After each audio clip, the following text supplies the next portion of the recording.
Today I'm going to be ranking every Star Wars show that I have watched. So, real quickly before we go, here are the shows that I am not allowed to rank because I haven't seen enough of them. Andor, Young Jedi Adventures, Resistance, Visions, and the 2D Star Wars. So I'm going to real quickly ask Siri how many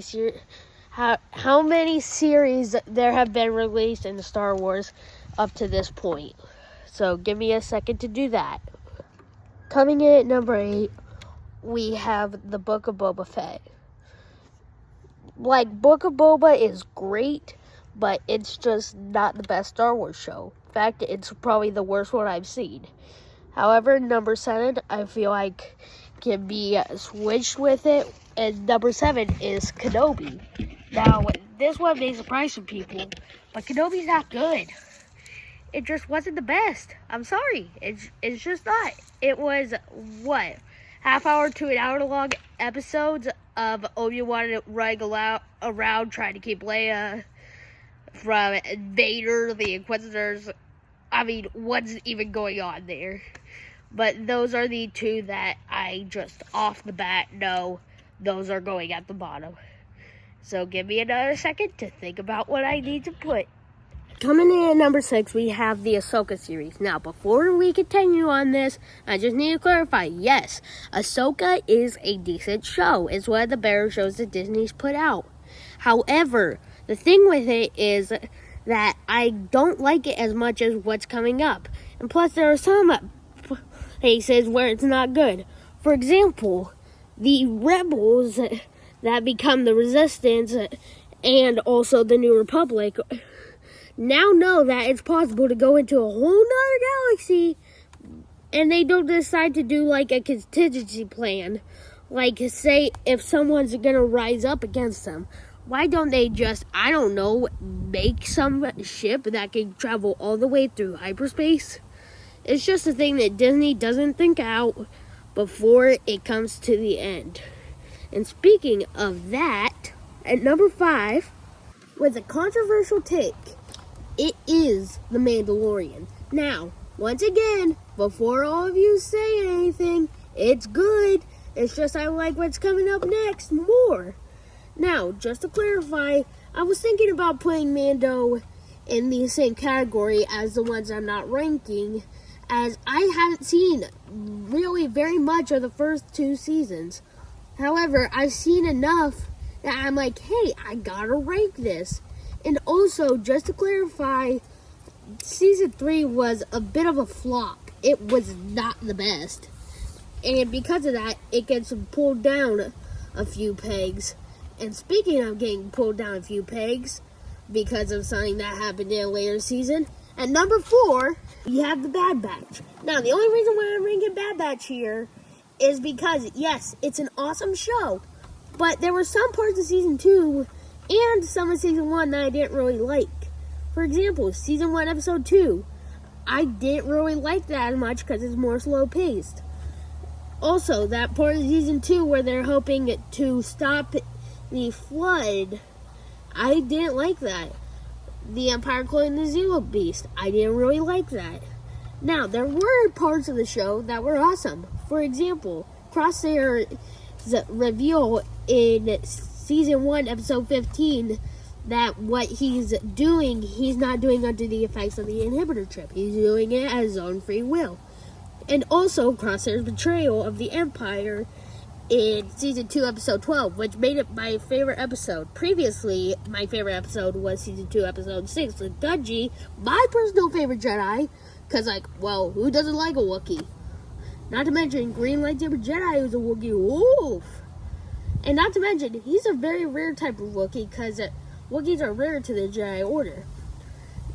And also, the season finales were on point. Unlike, say, The Mandalorian, where they were like, okay, so we gotta wrap the season up. Let's just bring back Moff Gideon. Then, let's just say that they knew how to wrap up Bad Batch's seasons.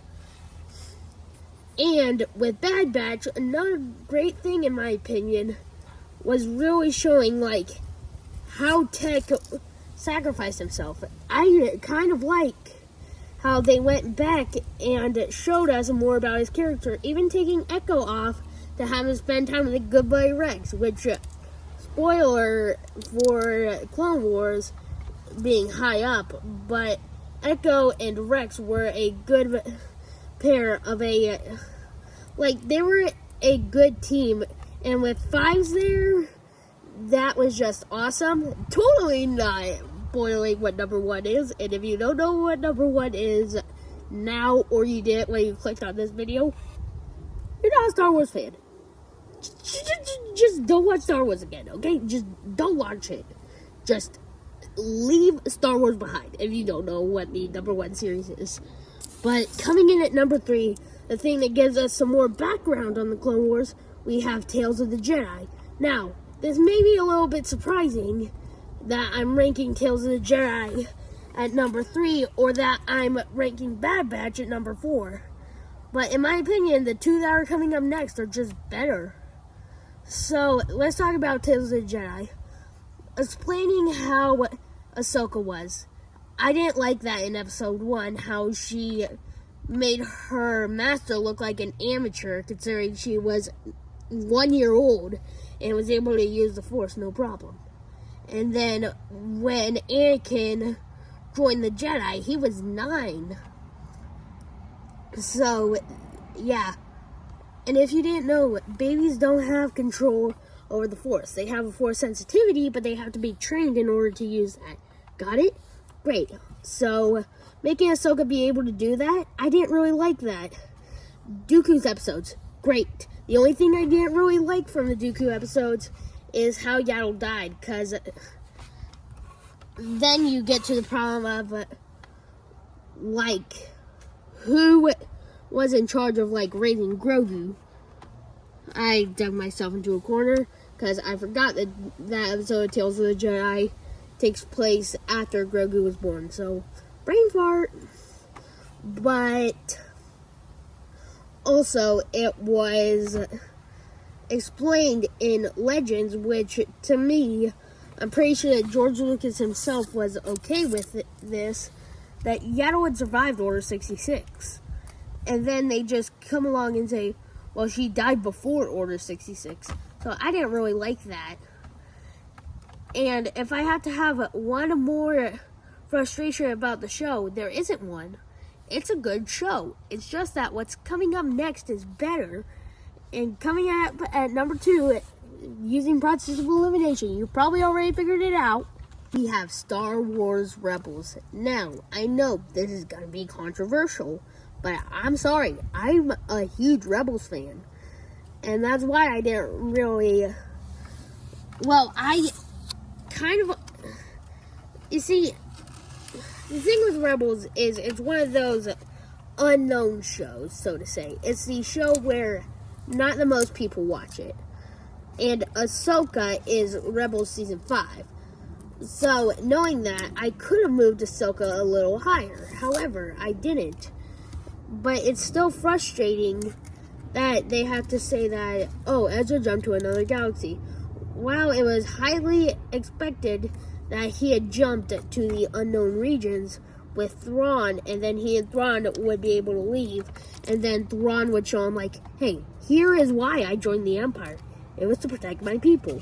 For those of you who haven't read the Thrawn books, like I haven't, I actually figured it out on YouTube, so don't say it, but thank you to people like Ryan from Screen Crush.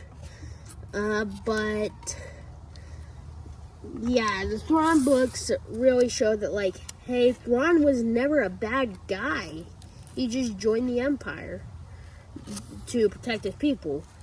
And it really shows why Palpatine let him join the Empire in Rebels. I mean, think about everything that Thrawn does. Even when the Empire loses, Thrawn still finds a way to consider it a victory. Thinking back to Season 3, Episode 14, when Zeb sends the warhead back to the Imperial fleet and destroys all the warheads so that the Imperials won't know where their base is. Thrawn's, yeah, we don't know the exact point of their base. But now, at least we know that it's one of the 63 systems that we sent the probes to. Which is kind of like how in Empire, it's very lucky they do that. But, hey, who am I to judge? Another part I liked about Rebels was Ezra's blaster saber. That was the first time that we had ever seen anything like it. And also, when they went to Malachor and Ezra found the green crossguard, it really shows that, like, hey, Kylo's not the first to adopt this lightsaber. Yeah, that's pretty much about all I had to say for Rebels. I just love this show, and it will always hold a spot in my heart. Oh, yeah, I'm actually kind of a fool, but the Ahsoka Vader duel, perfect, awesome, wonderful. The Maul versus Kenobi duel, same thing. They're just awesome. So yeah, that pretty much sums it up for Rebels. I can't really explain like how I like it. I just love it, and it'll always hold a spot in my heart. But even with that, it's not as good as number 1. And like I said earlier, if you did see this coming the moment you saw this video, then leave the Star Wars community. You're not a Star Wars fan. Because at number 1, we have played the theme. Sorry, I forgot. I can't because I'm just doing all this on my phone. But at number 1, we have the Clone Wars. What is there to say that hasn't been said a million times about how good the show is? There's only really some sections that aren't good. Like the one with the droids going to that one planet. I don't even know. Sealos. Whenever they go to Sealos, that was a bad episode. Whenever 3PO and R2 were the mains in there, that wasn't the best episode. But even still, all the episodes, well, almost all of them were good. There was like 95% that is good with the Clone Wars, and then some of the episodes are a little weak, which makes it not 100. Plus some of the characters, like changing Dooku's character from him being a person who's like, I'm not full Sith, I just don't like the Republic. And then the fact that they changed him to, yeah, I'm this crazy Sith Lord who's able to use Force lightning, and I'm killing people with it. So yeah, I didn't really like how Dooku's character was changed. But Grievous and Kenobi, it really shows more layer to their scenes in Revenge of the Sith.